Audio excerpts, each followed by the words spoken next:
Hey, there you go, fellas. Hope you guys like those. Okay,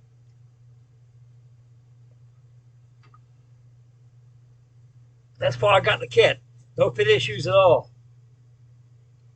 Now, the only gap that really is, which ain't much of a gap at all, is the firewall right here. But that's not. But it's not going to be seen because when you pop that cowling on there, it's gone, disappeared. I've already drive fitted the cowl already. The cowl fits really excellent. Because you're not going to see it because that cowling is not made to come off. Take a look at that engine. Anything in the engine you want to look at will be viewed from inside this way. No fit issues at all. As you can see how the rudder fits together right here, there's no gap. It's just how it goes together. I don't like it there. So I will apply a little bit of putty using a spatula. I'll apply a little putty here and a little bit of putty here. This is flush. I don't think it needs any filler. But I'm going to put just a little bit, just a little dab. Just make quite certain. And also on top of the roots of the stabilizer, where it joins the fuselage. That's the top big section. The bottom view is nice and smooth too. It's treated the same way. But there's a little bit of a gap there. Not really. It just takes a little bit of putty right there. Ain't too bad there. That's the worst part of the kit. I think what it is when it went to the mold, it didn't come out as the way it's supposed to. Because I dry fit the thing 100 times, and I knew that was going to happen. So by applying a little bit of filler in there to get rid of that, it's not necessary to use it each time in there. It's not much of a gap. It's just where the joint goes together. It needs to be filled. That's what they make filler for. Now, there's an option in this kit. So I'm starting to pick up on this thing by watching Nigel's wonderful videos this man makes. He makes wonderful videos. He's a great inspiration when it comes to building kits like this, and it shows you a lot of things that you you be running into and how to correct them, how to fix them. What I mean by this kit is very optional. It depends on how much you want to go on this kit, how much you want to spend on this kit. Again, this is another suck you more money kit, just like the Tamiya 1/350 scale USS Enterprise. They give you an airplane. It can be built right out of the box, perfect. It looks good, looks wonderful. It's a battleship, it's a carrier, it's a dive bomber, wherever it is. But with photo etch parts and all these extra resin parts, aftermarket parts, stuff like this, was left out of the kit to keep the price down. That's almost in relation with the old building kits from Denmark, those model ships I built by building kits. See, years ago, they kept the price down by making the model. But if you decide to stick with it, which you probably will, you want to go out and buy some more, buy the fittings for it, it'll cost you more money. That's the same thing on this kit here, or the rest of them just like it. The only time I'll go out the full Monty on a kit like this using resin and stuff like this, if I really want to go out to a big old model show, go to a model event, somewhere where you can travel, you can put it nicely in the case where it goes, go to a model event, to a model show, and show your goods. That's the only time I'll do something like that. I ain't going nowhere in this trailer.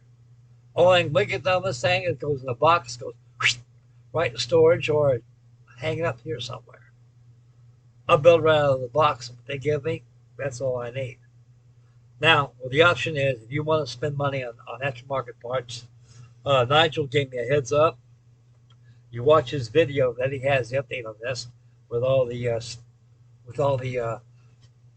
goodies, all the extra parts, the aftermarket parts. He's got them all, and he says Premier Models is the main conduit where you be able to obtain those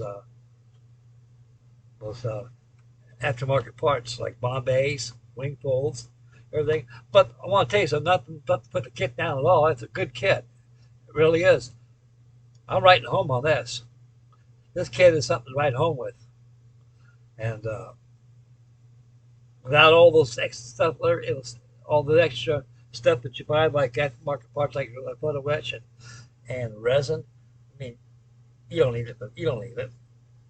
But you can need it, use it if you only make a show model out of this. But it's going to be hanged up at a high school, the high school of modeling, or kept in a box somewhere. Why? I ain't trying to impress nobody. And yeah. Now, here's the correction part of the kit. There's no fit issues at all. This thing goes together very well. The main thing you got to do is prepare the plastic before you glue it together, dry fit everything, make sure everything fits good. Then you won't have a problem. I wasn't going on this thing. This thing I just put the fuselage together, squeezed it, and put glue. That was it. I put Cryolite glue on it. It goes together very well. Like I say, here's the correction part. See that spar right there? That's your spar. The instruction says take the spar and you glue it right behind the pilot's bulkhead right here. Headrest bulkhead back here. Because there's a step up here, as you can see. See a step up here I'm pointing at? That was back there. I found out I dry fitted that. When I dry fitted it back there, I dry fitted the wings as this spar is not lining up with the wing. That could be a fit issue right there. And I got to think, wait a minute now. They got the wrong location where to glue that spar in. So I glued the spar. I tacky glued the spar in front of the pilot's headrest bulkhead right there, as you can see. In other words, see all that middle goodness right there, all that detail you got in here? If you glue it behind here, it won't be seen, and plus it's out of alignment with the wing. Because in the instructions it suggests and tells you, glue the top wing panel on first. Then you'll be able to maneuver the bottom wing. Well, I just taped both wings together like I showed you in video number 3, and kind of, without using the spar, it fit perfectly there. Well, I'm going to go ahead and do the instructions way. I'm not going to deviate from the instructions. But the instructions need a boo-boo. What I'm trying to say is, guys, you glue that spar in the front of that bulkhead, not behind it. So if you glue it behind here, where my index finger is right here, you're going to run into trouble. Because that's not going to line up with the wings. Because in the inner wing panel, the upper wing panel has got a track where this spar actually fits in alignment. It slides. It's like tongue and groove. It's a tongue and groove indication. It goes on top of the wing where the spar slides into it. Then you know you got it right. Well, it's right now because I got the spar glued in front of the bulkhead. See, you don't know these things, so you build a kit. Anybody who wants to build this thing, do so. But like I'm trying to right now do like what Nigel does, is trying to tell everybody the problems you're running into and different how to correct it. Now, lucky me, I did not run into no fit issues at all. The only issue I ran into was that spar. Because last night I was toying around with the location of the wings, see if that spar is okay. And I remember one of my, I think it's Dennis something, I'm getting, excuse me, buddy. He built one of these, and he said the worst problem he had was but the wings line up with the spar and stuff. And now I probably know what happened is he's probably good at the spot where it's supposed to go in the instructions, and probably threw everything off. But it goes right there, fellas, right in front of that bulkhead. Make sure it goes all the way to the top as far as it goes, because it's nice and level. That way you put your wing on.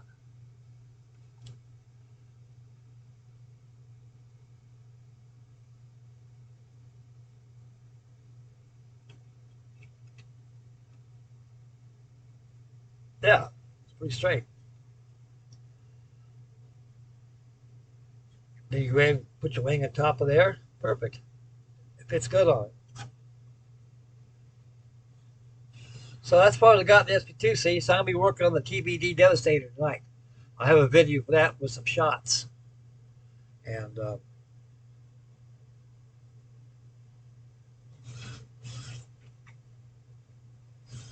yeah,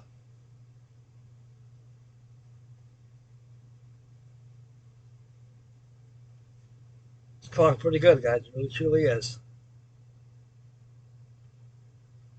No fit issues at all, gentlemen. Like I say, you just got to clean parts and prepare them before you put them in there.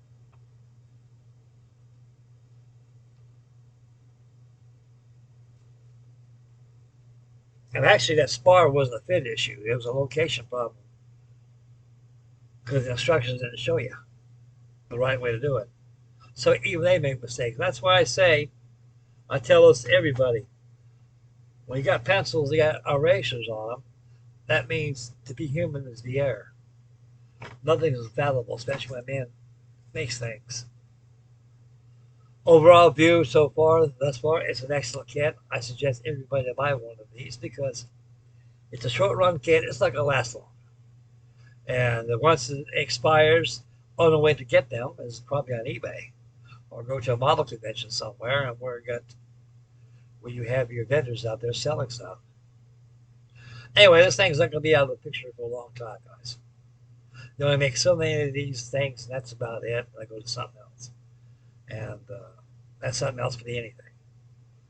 Okay, I'm going to try to get this B26 video going. Like I tell you, I slipped up on my word playing time that my conscience is bothering me, but I should have had this done at least 2 weeks ago. But being too busy, being tired and stuff, this heat takes it out of me out here. You know, it gets out here over 90 degrees with humidity, you're pushing 100 and something. And if I get home from work and sit down, it's over. It's over for me. And I take a shower. I got to work, get the grease off me and stuff. And I hit that sack for a power nap, and pretty soon, boy, I'm gone. Time flies when I'm gone. Okay, I'm going to be gone right now. I'm going to have try to get live action right on this thing. I'll surprise you guys. When it pops up, it's live action. And so I'll get the TBD going. I have been doing a lot of stuff on TBD Devastator by Trumpeter, the 1/32 scale one. I got a lot done on it, so I'll be posting some pictures of that this evening. I don't want to spoil it right now. I'm getting there. I'll be able to close the fuselage up tonight. I get as far as I did, like I did on the Helldiver. Okay, that's all I got going, guys. Anything else on the kit I can't think of. Just all I can say is take your time and clean your parts real good. Clean out all your bulkheads. Anything that's outside that will be glued to the fuselage, sand it real good. But when you're sanding it down, you're moving a lot of plastic. Don't overdo it. Just enough to take some plastic off so it'll fit nice in your fuselage. You have to worry about fighting it when you put it together. And no kit, you should have to fight with this. Just to be able to get it together. The price of these things nowadays, they should go together without problems at all. But they give you homework to do on it too as well. Okay. I'm Frankie Day from Frankie Day Models signing out. Make mama happy, take care of the little ones, stay focused, you drive, spend wisely, be aware of your surroundings. Those of you where you want to live at, where you live at, is probably a nice day for a barbecue out here. It's fixing to rain. It's getting really cloudy out here. And so I won't be able to barbecue tonight, but I did yesterday. And get yourself a kit, get kit crazy like Stu Avery says on Stewart's Models. And enjoy the night, and tomorrow will take care of itself.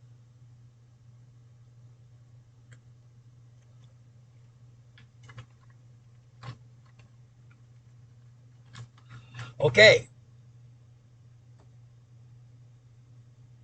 This is Frankie Day from Frankie Day Models signing out of here.